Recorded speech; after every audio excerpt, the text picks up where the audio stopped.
Fala futuro médico, fala futura médica. Organelas citoplasmáticas, citoplasma das células eucariotes. Esse é o conteúdo da aula de hoje. Você não faz ideia como é importante você conhecer essas estruturas, qual é a sua função, o que é que elas estão fazendo nas células, aonde é que elas são mais abundantes. Então essa aula eu preparei para você com slides com informações de peso, informações que você tem que saber. Então, pega teu caderno, pega tua caneta e vem comigo porque você vai ser aprovado em medicina.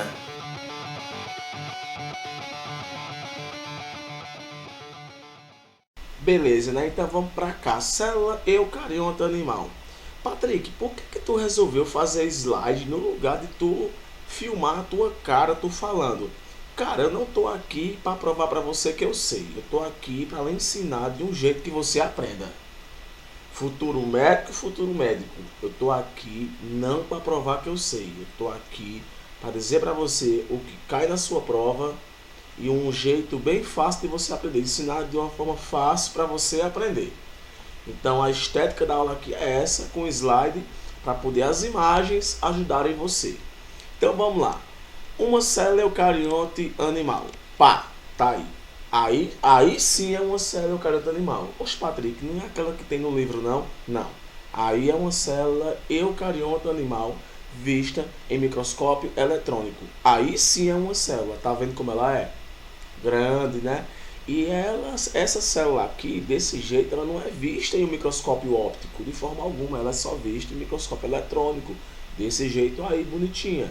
Beleza? Quais são as três partes fundamentais da célula? A membrana, o citoplasma e o núcleo. São as três partes fundamentais que constituem uma célula eucarionte. Porque a célula procarionte ela não vai possuir esse núcleo ou envoltório nuclear. Então, eis aí uma célula eucarionte animal e é essa célula que a gente vai conhecer hoje nessa aula. Algumas coisinhas sobre o seu citoplasma. O que é que você encontra quando você vai estudar e você vê num livro? Você vê isso aqui. Aí é a imagem, a representação de uma célula eucarionte que você encontra num livro de primeiro ano ou você encontra em uma apostila de cursinho. Essa é a imagem de uma célula eucarionte.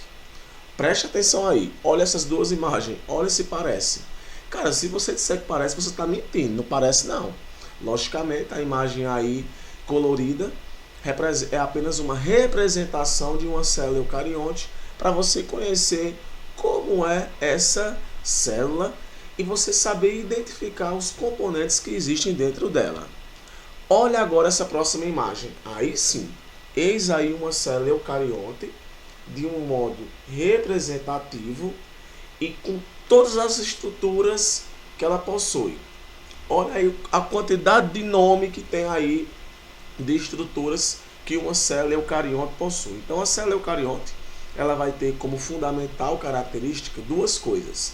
A presença de um núcleo que protege o DNA. Cuidado com isso. Se você diz que a célula tem núcleo, você tem que completar. Tem porque protege o DNA. Isso não acontece com células procarióticas. Ah, é mesmo, Patrick, tem núcleo. Por que tem núcleo? Meu amigo, tem núcleo porque o núcleo ele protege o DNA. Qual é a outra característica de uma célula eucarionte? É a presença de muitas membranas que formam organelas. É a presença de muitas membranas que formam organelas. Patrick, mas toda organela vai ter membrana? Não. Não e não. Existem organelas que são essas estruturas aqui dentro da célula que você está vendo aí, mitocôndria, lisossomos, peroxissomos, centríolos. Existem algumas dessas organelas que não vai possuir, que não vai ser constituída por membranas. Mas você vai ver quais são essas organelas. Então, aí é que é uma célula eucarionte.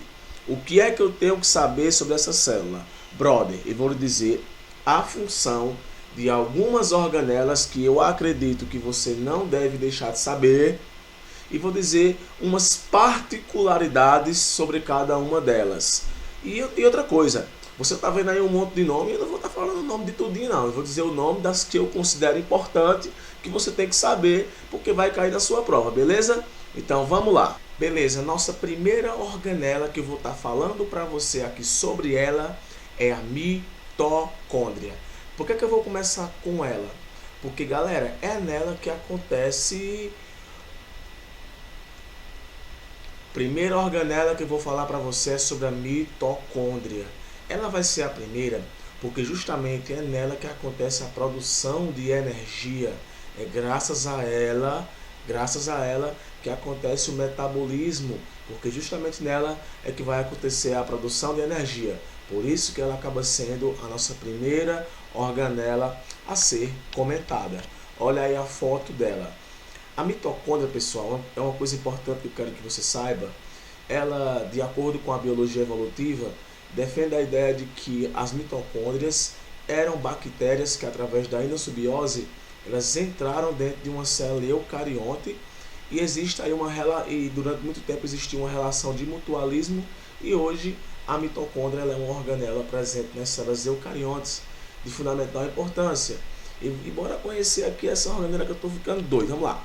Informações de base que eu quero que você conheça sobre a mitocôndria. Informações de base vão ser aquelas informações mais simples. Produz energia para a célula, exatamente. A energia da célula, a energia química, né, é o ATP. Através de oxidações de moléculas orgânicas, acontece a produção do ATP. Beleza? Elabora o processo de respiração celular. Esse lance de produzir energia é o que chamamos de respiração celular. Mas existem outros processos que acontecem a produção de ATP, como a fermentação. Então, a produção de energia no interior das mitocôndrias, ela é mais energética porque vai produzir mais ATP. Por isso que a mitocôndria ela é muito importante para o processo energético dentro da minha célula, dentro da sua célula. Presente em todas as células eucarióticas. Todas as células eucariontes vão possuir a mitocôndria. Não esquece disso. Todas as células eucariontes vão possuir mitocôndria, mas logicamente que a sua quantidade vai variar de tipo de célula. Informações de peso que eu quero que você saiba. Vamos lá. Olha só, a mitocôndria, como eu falei agora há pouco, ela há muito tempo atrás era uma bactéria. Então, a mitocôndria ela possui DNA próprio, exatamente. E esse DNA próprio, pessoal, ele se duplica igual o DNA da nossa célula, ele se duplica, a própria mitocôndria ela tem a capacidade de se duplicar. Então ela tem o seu DNA próprio, tem os seus próprios ribossomos, tem as suas proteínas. E quando eu coloco ela possui DNA próprio, é porque eu quero levar você a uma reflexão. Cuidado, DNA pode sofrer mutação. O nosso DNA do núcleo sofre mutação. Então, o DNA da mitocôndria também pode sofrer mutação e pode também acarretar algumas doenças relacionadas ao DNA mitocondrial, a mutações do DNA mitocondrial, como a Alzheimer, a oftalmoplagia e a diabetes mellitus. São exemplos de doenças que podem aparecer no nosso corpo por conta do DNA mitocondrial, mas elas não são limitadas apenas ao DNA mitocondrial. Outras mutações que ocorrem no nosso DNA nuclear também podem aparecer essas doenças, beleza? Então, a mitocôndria possui DNA próprio, abundante nas células dos músculos, coração e sistema nervoso, exatamente. Eu falei agora há pouco que a quantidade de mitocôndria vai variar de acordo com o tipo de célula. Então, eu vou destacar aqui as células musculares, elas gastam muita energia. Então, se gasta muita energia, logo vai ter muitas mitocôndrias para poder acontecer muitas respirações celulares. Nossas mitocôndrias são de origem materna, exatamente. Quando acontece a fecundação, que o espermatozoide ele fecunda ali a coluna radiata e entra dentro do ovócito secundário da mulher, apenas duas estruturas acabam entrando dentro do óvulo. Acaba entrando o DNA do núcleo lá do espermatozoide e um centríolo. toda aquela maquinária celular de organelas do homem não entra. Então, nossas mitocôndrias são de origem materna. Tem papel da mitocôndria no envelhecimento, exatamente. Já foi diagnosticado que quanto mais vai aumentando a sua idade, as suas mitocôndrias não vão funcionando do mesmo jeito, a quantidade de mitocôndrias por células vão diminuindo. Então é importante destacar essa informação, que durante o período de envelhecimento, as mitocôndrias com o tempo também vão envelhecendo, também vão perdendo a sua vitalidade, digamos assim, né? o seu potencial de produzir ATP. Então, essas são as informações que eu quero que você saiba sobre a mitocôndria. Próxima organela, ribossomos. Não vou me estender muito nelas, vamos logo aqui. Informações de base que eu quero que você saiba. Olha aí a imagem da mitocôndria, né? Duas estruturazinhas que formam os ribossomos. Vamos lá, então. Presente em todos os tipos de células, exatamente. Se perguntar para você numa prova qual é o nome da organela que possui em células procariontes e eucariontes, assinala a opção ribossomos. É a única presente em todos os tipos celulares.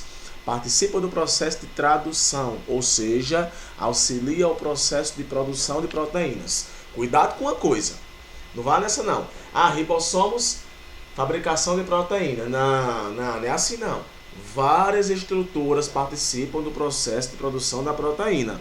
Dentre eles, os ribossomos, que são fundamentais, porque são eles quem vão auxiliar o processo de tradução, que no caso a tradução seria a decodificação do código genético lá do gene para poder produzir a proteína, para poder selecionar os aminoácidos. E essa tradução, quem vai auxiliar ela são os ribossomos. Beleza? Informações de peso que eu quero que você saiba sobre essa organela. Em células eucariontes, é sintetizado nos nucleolos, exatamente. Se perguntar para você, aonde é que é produzido os ribossomos, você não vai esquecer disso. Dentro do núcleo. Em que região? No nucleolo. Nucleolos são regiões no interior do núcleo. E é lá que acontece a produção de ribossomos. É uma organela não membranosa. Essa informação também é importante, porque muitas vezes pergunta para você, me diga, cite o nome de uma organela que não é membranosa e fale sobre a sua função. Beleza? Ribossomos é uma organela que não é membranosa. Existem ribossomos dispersos no citoplasma. Existem ribossomos acoplados às membranas do retículo endoplasmático rugoso. Exatamente, médico e médica. Existem ribossomos que estão dispersos no citoplasma, onde a tradução que eles vão fazer para produzir um determinado tipo de proteína são proteínas que permanecerão dentro da célula. E existem ribossomos que estão presos. Não se sabe ainda o motivo que eles ficam presos exatamente ou como eles ficam presos às membranas do retículo endoplasmático rugoso, que no caso é outra organela. Então eles ficam presos a essas membranas. E lá acontece o processo de tradução, onde as proteínas por lá sintetizadas vão ser exportadas das células ou vão ajudar no processo de produção de outras organelas. Então, no geral, ribossomos eles auxiliam o processo de produção de proteínas. Nossa próxima organela, que na verdade são duas, é o retículo endoplasmático rugoso e liso. Eis aí os dois. Os dois retículos estão unidos. É bom você saber disso. Os dois retículos eles são unidos. O retículo rugoso é um pouco maior e esse, por sua vez, vai originar o retículo liso. E vão estar aí jogados aí no citoplasma, fazendo um monte de coisa que você vai conhecer agora. Informação de base que você tem que saber, a primeira de todas é essa. O retículo rugoso possui ribossomos, isso estava no outro slide, em sua membrana. E o retículo endoplasmático liso, onde eu coloquei a abreviação dele aí, não. Então, essa é a primeira coisa que eu quero que você saiba. O rugoso possui ribossomos, o liso não possui ribossomos. Olha aí a imagem dos dois, bem bacana, tá vendo aí, ó? Os pontinhos ali naquele retículo um pouco mais escuro é o rugoso, então tem ribossomos, e o liso, como você tá vendo aí, não tem diabo de nada preso a ele. Informações de peso que eu vou dar a você é algumas informações sobre o rugoso e algumas informações sobre o liso. Chega aí. Rugoso, com os ribossomos aderidos às suas membranas, produz proteínas. Exatamente. Uma função atribuída a esse retículo é a função de auxiliar a produção das proteínas, uma vez que a tradução acontece nos ribossomos que estão acoplados em sua membrana. Proteínas sintetizadas nesse retículo penetram nas bolsas e se deslocam em direção ao aparelho de Golgi. Exatamente. Após acontecer a produção da proteína, o que acontece? Após acontecer a produção da proteína nesses ribossomos, essas proteínas penetram dentro da célula e depois lá elas são empacotadas e lançadas para o aparelho de Golgi. O retículo endoplasmático rugoso participa do processo de glicosilação de algumas proteínas. Exatamente. Porque, veja só, a proteína, quando ela é fabricada nesse retículo, não pense que acontece lá e pronto. Não é assim não. Olha só, tem proteína que é produzida nesse retículo e não entra. Ela não entra do próprio retículo, da sua própria membrana, ela já sai e já vai para outra região da célula ou pode ser exportada automaticamente sem passar pelo complexo de Golgi. Algumas proteínas, elas penetram dentro desse retículo e participam de um processo chamado de glicosilação, que é a adição de uma molécula de glicose a uma proteína. Beleza? Patrick não sabia disso, está sabendo agora. Por isso que se tem as glicoproteínas, que são proteínas que possuem moléculas de glicose em sua composição, e o retículo rugoso vai estar participando disso. Retículo endoplasmático liso, vamos lá. Produção de lipídios, exatamente. Se o rugoso produz proteínas, o liso vai produzir lipídios. Coloquei aqui o nome de 4 lipídios tops que você não sabia que eram produzidos no retículo liso. A lectina, o colesterol, a testosterona e o estrógeno. Testosterona e estrógeno, né? Hormônios sexuais, colesterol, hormônio não. É componente da membrana plasmática. Desintoxicação, exatamente. O liso também vai participar da desintoxicação celular, exatamente, ajudando na eliminação de compostos que não são necessários para a nossa célula. Armazenamento de substâncias. Então, essas são as funções dos dois retículos endoplasmáticos, rugoso e o liso. Próxima organela, complexo de Golgi, outra organela de fundamental importância, organela essa membranosa. Olha aí, ela é linda e maravilhosa, né? Formada por várias membranas aí, formando um monte de saco. É isso aí, saco mesmo é o nome que se dá esse negócio. Informações de base que você tem que saber é o seguinte: atua no processo de secreção celular, exatamente. Secreção celular justamente é exportar, cara, moléculas de dentro para fora da célula. E essa secreção ela é importante porque também ela libera proteínas, hormônios e compostos, por demais importantes, que são eliminados da célula para atuar em outra parte do meu corpo ou atuar em outra célula. Armazenamento de substâncias, exatamente. Ela armazena substâncias como proteínas, alguns carboidratos, lipídios, também são armazenados nas vesículas dos complexos de Golgi. E você tem vários complexos de Golgi em sua célula.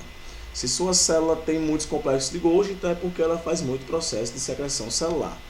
Informações de peso, minha joia, é a seguinte: formação do acrossomo dos espermatozoides. Patrick, o que bexiga é o acrossomo? Rapaz, se você não sabia, olha aí o seu gameta, homem, seu espermatozoide, e olha aí o que é o acrossomo. A cabeça do espermatozoide, justamente, ela vai abrigar várias vesículas do complexo de Golgi que vão ter componentes ácidos que vão ajudar no processo de fecundação, exatamente. Formação da membrana esquelética em células vegetais. Olha, cara, que informação legal. As membranas que compõem muitas vezes as células vegetais são formadas, são ajudadas, são auxiliadas pelo complexo de Golgi. Isso acaba sendo muito importante, beleza? Síntese de polissacarídeos, exatamente. A união de alguns polissacarídeos acontece graças ao complexo de Golgi. Isso aí, pessoal, é para desmistificar aquele negócio que essa estrutura só ajuda no processo de secreção celular. E olha só, eu falei a você do retículo rugoso e também vou puxar aqui para o complexo de Golgi. Também ajuda no processo de glicosilação, que no caso é a finalização da molécula de proteína. Então atua também no acabamento de várias proteínas no processo de glicosilação. Hemácias não possuem complexo de Golgi, beleza? As hemácias são células que transportam oxigênio, não possuem complexo de Golgi. Lisossomos, próxima organelazinha, lisossomos. Olha aí a representação de um lisossomo, você possui vários lisossomos. Qual é a função dessa organela? Atua no processo de digestão celular, exatamente. Ela digere moléculas dentro da nossa célula.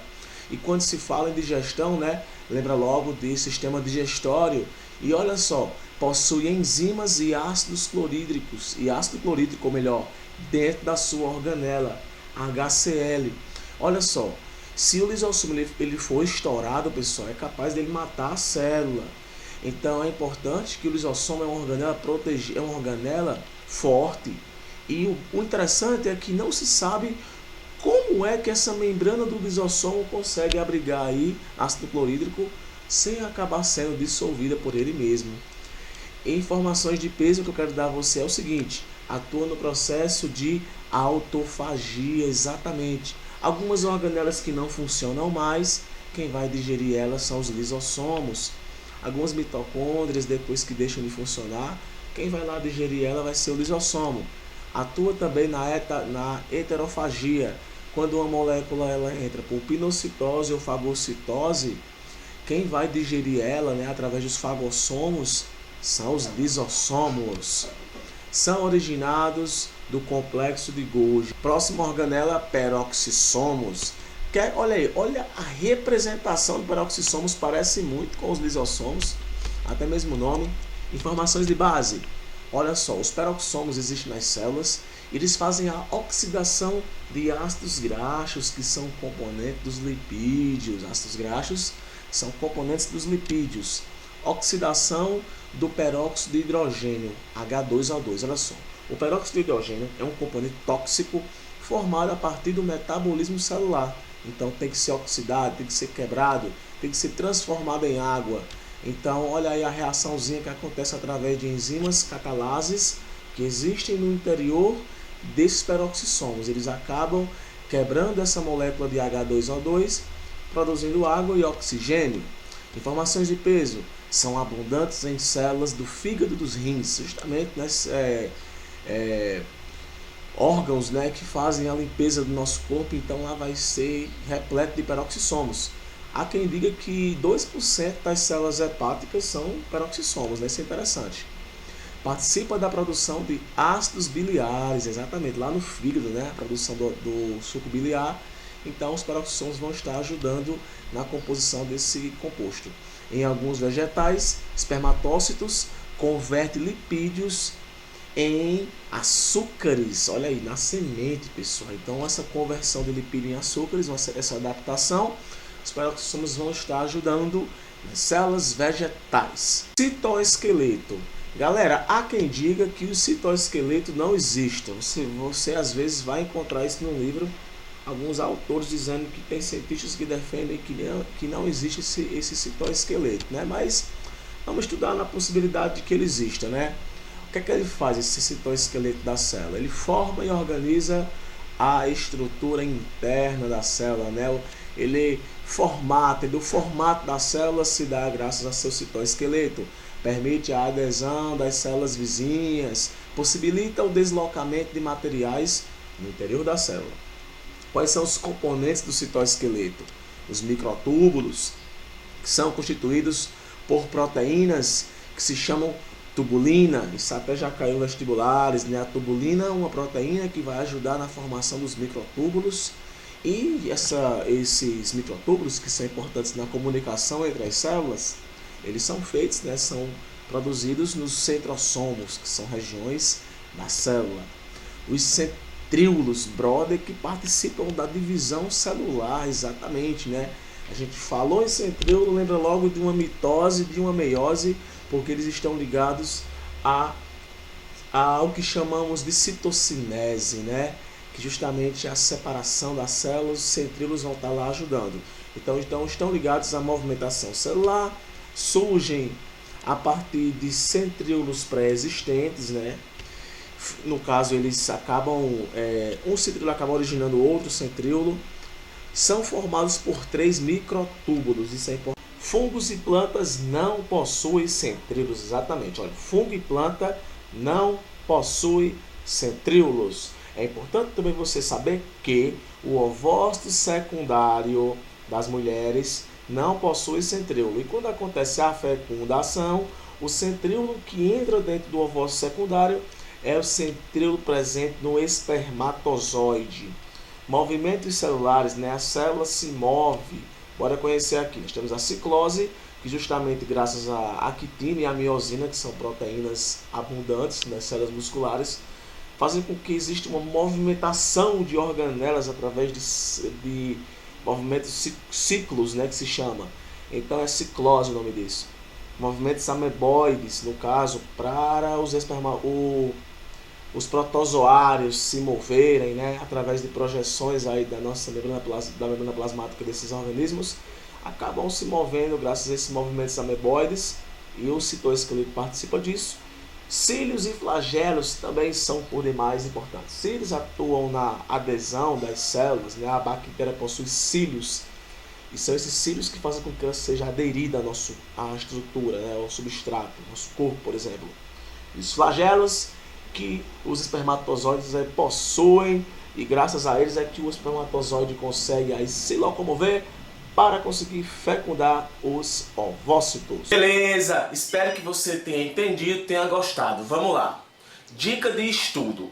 Galera, a dica de estudo que eu tenho para dar a você com relação a fixar de vez a função das organelas é uma dica que talvez você vai achar um pouco infantil, mas ó, é batata. Uma maneira para você que não pegou ainda a função de todas as organelas e as informações de peso que eu falei para você, uma maneira de você fixar isso é desenhar as organelas. Como é a história, Patrick? Sim, desenhar as organelas. Se você desenhar a célula eucarionte, desenhar a célula procarionte, eu tenho certeza como você nunca mais vai esquecer qual é a diferença das duas. E se você começar a desenhar as organelas citoplasmáticas, pintar bonitinho, colocar as funções e colocar aquelas anotações que eu falei para vocês nos slides, meu amigo, você nunca vai esquecer. Eu tenho certeza. Isso aí, pessoal, é dica de faculdade. Isso aí eu fiz na faculdade, ó. E até hoje eu nunca esqueci a função das organelas citoplasmáticas por conta dos meus desenhozinhos que eu fiz. E você faz isso muito rápido, eu tenho certeza.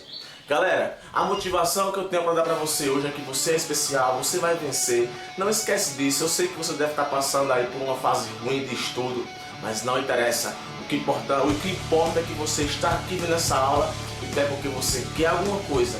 Então você vai vencer porque você é moral. Não esquece disso.